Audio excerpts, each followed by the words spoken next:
തെരഞ്ഞെടുപ്പ് അവലോകന യോഗങ്ങളിൽ ഉയർന്ന വിമർശനങ്ങൾ ഉൾക്കൊള്ളുമെന്ന് CPIM സംസ്ഥാന സെക്രട്ടറി MV ഗോവിന്ദൻ. പിണറായി വിജയനെ പ്രതിപക്ഷ നേതാവാക്കിയത് പുനഃപരിശോധിക്കില്ലെന്നും MV ഗോവിന്ദൻ വ്യക്തമാക്കി. വിമർശനത്തിന് അതീതരായി ആരുമില്ലെന്നും തെറ്റ് തിരുത്തലാണ് കമ്മ്യൂണിസ്റ്റുകാരുടെ കടമയും ഉത്തരവാദിത്വവുമെന്നും സംസ്ഥാന സെക്രട്ടേറിയറ്റ് അംഗം MV ജയരാജനും പ്രതികരിച്ചു. അതിൽ ഞങ്ങൾ സംസ്ഥാന സെക്രട്ടേറിയറ്റും സംസ്ഥാന കമ്മിറ്റി ഏകണ്ഠമായിട്ടാണ് ആരായിരിക്കണം പ്രതിപക്ഷ നേതാവ് എന്ന് ചർച്ച ചെയ്തപ്പോൾ സഖാവ് പിണറായി വിജയൻ പ്രതിപക്ഷ നേതാവായിട്ട് വരട്ടെ എന്ന് തീരുമാനിച്ചത്. ഒരു പുനഃപരിശോധിക്കണം എന്ന് ആര് പറഞ്ഞു ഞങ്ങൾ പറയുന്നത്? ഞങ്ങളതിൽ കൃത്യമായ നിലപാട് സ്വീകരിച്ചിട്ടുണ്ട്. സംസ്ഥാന കമ്മിറ്റിയാണ് തീരുമാനിക്കേണ്ടത്. PBയുടെ അംഗീകാരത്തോടുകൂടി ഞങ്ങൾ ഏകണ്ഠമായിട്ട് തീരുമാനിച്ചിരിക്കും. തെരഞ്ഞെടുപ്പുമായിട്ട് ബന്ധപ്പെട്ട പരാജയത്തെ സംബന്ധിച്ച് ഗൗരവപൂർണമായ ആഴത്തിലുള്ള നിർഭയമായ ചർച്ച, സാധാരണ പാർട്ടിക്കകത്ത് നിർഭയമായ ചർച്ച തന്നെയാണ്, എന്നാൽ ആഴത്തിലുള്ള ചർച്ച നടത്തണം എന്ന് തന്നെയാണ് ഉദ്ദേശിച്ചത്. കമ്മ്യൂണിസ്റ്റുകാരെന്ന് പറയുന്നത് വിമർശനത്തിന് അതീതരായി ആരും ഇല്ല, വിമർശനം മാത്രമാണ്.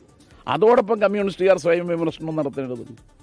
അപ്പം എനിക്കെന്തെങ്കിലും ഇക്കാലയളവിൽ തെറ്റുപറ്റിയിട്ടുണ്ടോ എന്ന് ഞാൻ സ്വയം പരിശോധിക്കണം.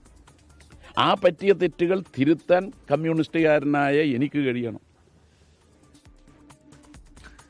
അതേസമയം തെരഞ്ഞെടുപ്പ് അവലോകനം ചെയ്യുന്ന CPIM കേന്ദ്ര കമ്മിറ്റി യോഗം നാളെ തുടങ്ങും. ബൽറാം നെടുങ്ങാടി ഡൽഹിയിൽ നിന്ന് ചേരുന്ന കൂടുതൽ വിവരങ്ങളുമായി. ബൽറാം, നേരത്തെ സംസ്ഥാന അതോടൊപ്പം തന്നെ ജില്ലാ നേതൃയോഗങ്ങളിലൊക്കെ ഉയർന്നിരിക്കുന്ന വലിയ വിമർശനം, അതുമായി ബന്ധപ്പെട്ടൊക്കെയുള്ള പ്രതികരണങ്ങളെല്ലാം നേതൃത്വം നൽകുന്നുണ്ട്. അതിൽ ഏറ്റവും പ്രധാനപ്പെട്ടതാണ് കമ്മ്യൂണിസ്റ്റ് പാർട്ടി അല്ലെങ്കിൽ LDF CPIM ഇവർക്കൊന്നും തന്നെ ഇത്തരത്തിൽ അവസാനമായി എന്ന ഒരു തോന്നൽ ആർക്കും വേണ്ടതില്ല, തിരികെ എത്തും കരുത്തോടെ എന്ന് മുഖ്യമന്ത്രി പറയുന്നു. പിന്നീട് ഇപ്പോൾ സംസ്ഥാന സെക്രട്ടറി പറയുന്നു. നേതാക്കളെല്ലാം ആ ഒരു മറുപടിയിലാണ് ഈ തെരഞ്ഞെടുപ്പ് തോൽവിയെ പോലും കാണുന്നത് എന്നുള്ളതാണ്. ഇപ്പോൾ നാളെ കേന്ദ്ര കമ്മിറ്റി യോഗം നടക്കാൻ പോവുകയാണ്.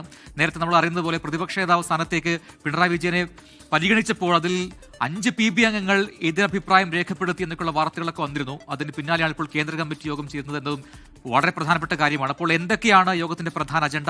വിവരങ്ങൾ. പ്രജിൻ ഹസിത, നാളെ മുതൽ CPIMന്റെ കേന്ദ്ര കമ്മിറ്റി യോഗം ആരംഭിക്കുകയാണ്. 3 ദിവസത്തേതാണ് യോഗം. ഈ യോഗത്തിന്റെ പ്രധാന അജണ്ട എന്നുള്ളത് ഈ കഴിഞ്ഞ നിയമസഭാ തിരഞ്ഞെടുപ്പുകളിൽ അവലോകനം തന്നെയാണ്. അതിൽ കേരളത്തിൽ പാർട്ടിക്കേറ്റ കനത്ത തിരിച്ചടി വിശദമായി തന്നെ അവലോകനം ചെയ്യും. അതുകൊണ്ട് തന്നെ സ്വാഭാവികമായും വിമർശനങ്ങൾ ഉയർന്നു വരും എന്നും ഉറപ്പാണ്. കഴിഞ്ഞ യോഗങ്ങളിൽ പ്രജിൻ സൂചിപ്പിച്ച പോലെ തന്നെ സംസ്ഥാന സമിതിയിലും ഒപ്പം തന്നെ ജില്ലാ തലത്തിൽ നടന്ന നേതൃയോഗങ്ങളിലും കടുത്ത വിമർശനങ്ങൾ നേതൃത്വത്തിനെതിരെ ഉയർന്നിരുന്നു. അത് സംസ്ഥാന സെക്രട്ടറിക്കെതിരെയും ഒപ്പം തന്നെ ഈ തെരഞ്ഞെടുപ്പിനെ നയിച്ച മുഖ്യമന്ത്രി എന്ന നിലയിൽ പിണറായി വിജയനെതിരെയും വിമർശനങ്ങൾ ഉയർന്നിരുന്നു.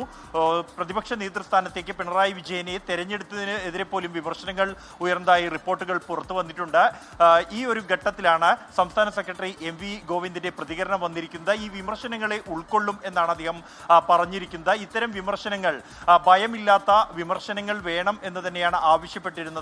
അതുകൊണ്ട് തന്നെ ഇത്തരം വിമർശനങ്ങൾ പാർട്ടി രീതി അനുസരിച്ച് പതിവുമാണ് എന്നും അദ്ദേഹം വ്യക്തമാക്കുന്നുണ്ട്. അതേസമയം പ്രതിപക്ഷ നേതൃസ്ഥാനത്തേക്ക് പിണറായി വിജയനെ തെരഞ്ഞെടുത്തതിനെതിരായ വിമർശനങ്ങൾ, ആ കാര്യത്തിൽ മാറ്റമുണ്ടാകില്ല എന്ന് തന്നെയാണ് സംസ്ഥാന സെക്രട്ടറി വ്യക്തമാക്കുന്നത്. കാരണം സംസ്ഥാന സെക്രട്ടേറിയറ്റും സംസ്ഥാന സമിതിയും ഐകകണ്ഠമായി എടുത്ത ഒരു തീരുമാനമാണ് പിണറായി വിജയനെ പ്രതിപക്ഷ നേതൃസ്ഥാനത്തേക്ക് തിരഞ്ഞെടുക്കുക എന്നുള്ളത്. അത് പോളിറ്റ് ബ്യൂറോ അംഗീകാരം നൽകിയതാണ്. അതുകൊണ്ട് തന്നെ ആ തീരുമാനം പുനഃപരിശോധിക്കേണ്ടതില്ല എന്ന് തന്നെയാണ് അദ്ദേഹം വ്യക്തമാക്കുന്നത്. പ്രജിൻ സൂചിപ്പിച്ച പോലെ തന്നെ നേരത്തെ ഈ സംസ്ഥാന സമിതിക്കിടെ ചേർന്ന പോളിറ്റ് ബ്യൂറോ യോഗം, ആ യോഗത്തിൽ വെച്ച് 5-ലേറെ അംഗങ്ങൾ ഇതിനെതിരെ അഭിപ്രായം രേഖപ്പെടുത്തിയിരുന്നുവെങ്കിൽ പോലും സംസ്ഥാന പാർട്ടിയുടെ പൊതുവികാരം കണക്കിലെടുത്തുകൊണ്ട് ആ തീരുമാനം അംഗീകരിക്കുകയായിരുന്നു എന്നുള്ളതാണ്. എന്തായാലും ഇക്കാര്യങ്ങൾ അടക്കമുള്ളവ വരുന്ന നാളെ മുതൽ ആരംഭിക്കുന്ന 3 ദിവസത്തെ കേന്ദ്ര കമ്മിറ്റി യോഗത്തിൽ വിശദമായി തന്നെ ചർച്ചയ്ക്ക് വരും.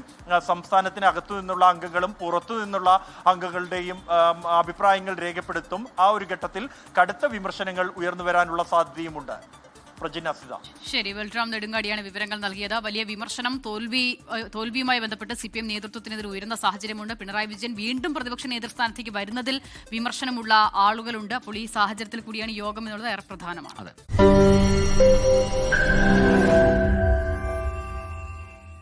ലോകത്തെവിടെയായാലും ഏത് സമയത്തും 24 വാർത്തകളും ഓഗ്മെന്റഡ് റിയാലിറ്റി പാക്കേജുകളും എക്സ്പ്ലെയിനറുകളും വിശദമായി കാണാൻ ഞങ്ങളുടെ YouTube ചാനൽ നിങ്ങൾക്ക് സബ്സ്ക്രൈബ് ചെയ്യാം.